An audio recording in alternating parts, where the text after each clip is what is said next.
Welcome to the kitchen of Maple and Saffron, where cooking culinary international delights is a fun, arduous, sometimes very interesting process. We are starting our channel off with a longtime favorite of mine, making bread, but not always made because as a smaller group or single person, bread is massive. Typically you get 30 buns, but this recipe is only 4. So I will show you how to make it for all of those who need a smaller yet delicious bun recipe. In this saucepan, I have half a cup of milk, and we are going to start by scalding it. For those of you who don't know what scalding is, it's just before it boils and there's just bubbles forming around the edge. It's just kind of heating up the milk so that the proteins kind of caramelize and gets a little bit sweeter. So the milk has scalded. We're going to add 1 tablespoon of cold water, like so. Then we need our milk to be 105 degrees Fahrenheit so that we don't kill our yeast when we put it in. So it'll just take a minute to come down to the correct temperature here. It's come down 20 degrees so far. To the milk, I am adding half a tablespoon of sugar. This will help our yeast to develop or bloom. And it will also help to cool it down a bit. The way I was taught how to make bread, if the temperature of the liquid that you're putting the yeast into is the temperature that your baby bottle would be, then it won't kill your yeast. So 105 for those of you who like numbers, and wrist warm for baby bath water for those of you who like a physical feel. We're going to add 1 teaspoon of yeast, and then we're going to set this aside. Just give it a quick swirl for it to develop. That's what it looks like once your yeast has bloomed. It means it's active and it will make the dough of the bread rise. It kind of has that island in the middle, but basically it's just it kind of gets foamy. The longer it sits, the foamier it gets. Typically 5 minutes is how long to wait to see if the yeast is active. In the meantime, in this bowl I have my other half tablespoon of sugar mixed with 3/4 of a teaspoon of salt and 1.5 cups of white flour. You can make it a mixture of half cup whole wheat and 1 cup white if you so desire, but I only have white. I'll just mix it all together while I'm waiting.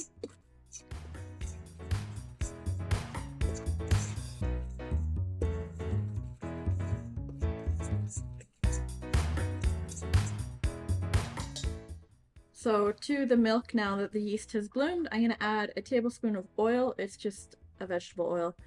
You could also use a tablespoon of butter, but I don't feel like cleaning butter out of my tablespoon measure, so I'm using oil. And then we are going to add 1 beaten egg. I'll just use the cup my oil was in just to quickly beat the egg, make sure that it's fresh before I put it into my milk.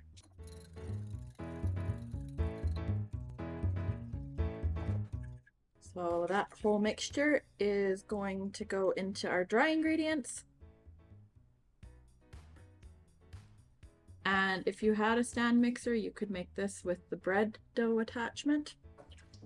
I do not have a stand mixer, so I will show you how to do it the slower way.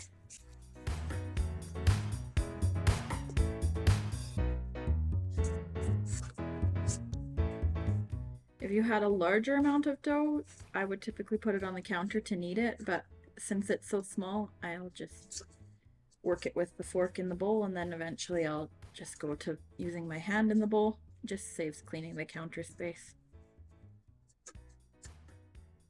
Now I have a dough ball that I've formed, so I'm just going to keep working it till it's the right texture, consistency, feel, whatever word you want to use.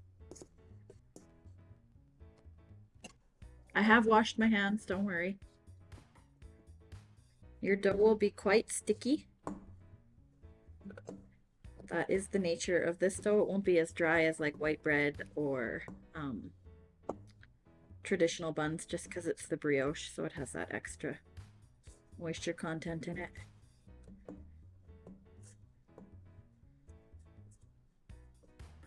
you should knead it for about 8 to 10 minutes. You don't have to record this, it's boring, I'm just kneading. Alright, so I have kneaded the dough. It's very soft, very sticky. So in this bowl, I have greased it just with vegetable oil. That is to help so that in 2 hours time, when you come back and your dough has risen and you're ready to make your buns, you don't have a sticky mess of a bowl to clean after.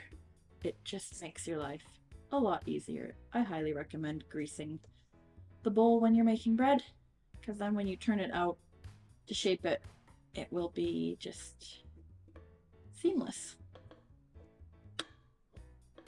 But I mean, there are certain recipes that you shouldn't, but as a general, I typically grease the bowl when I'm making bread products.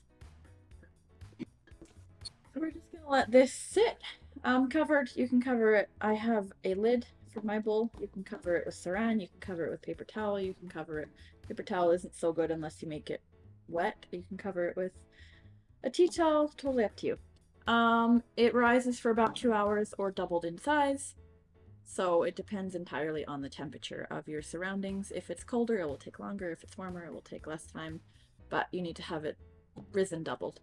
And just a bonus tip for anyone, when you're cleaning up after like potatoes, rice, any starch, making bread, if you don't want it to stick to whatever you used, use cold water as your like first layer.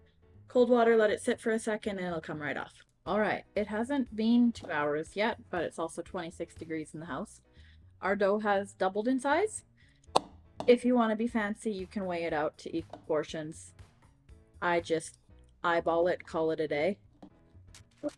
So I'm halving it, and then I will half the halves, and that will make me 4 buns. And you can make your buns a couple different ways. You can put it on the counter and like do this with it. I don't like that method myself. I like to just fold it under with my thumbs and get a nice smooth top,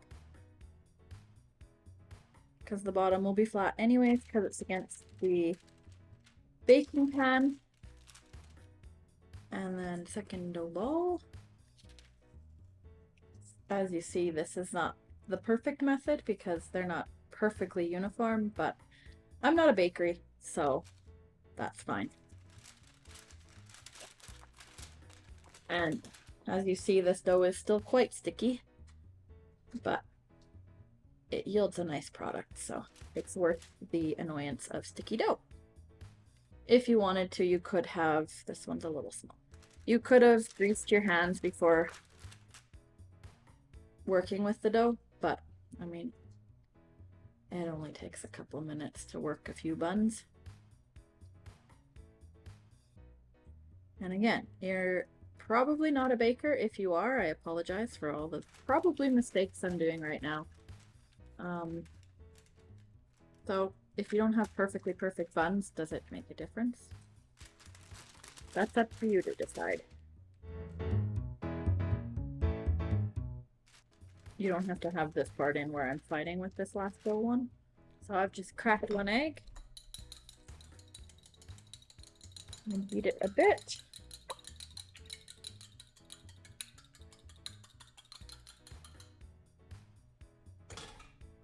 And just brush the tops of all the buns. It feels like kind of a waste when it's so few buns, but it's worth it. And if you want to make scrambled eggs, you can, I guess. You could put sesame seeds, you could put everything back, you could put a whole bunch of different toppings on. I'm just gonna leave them plain.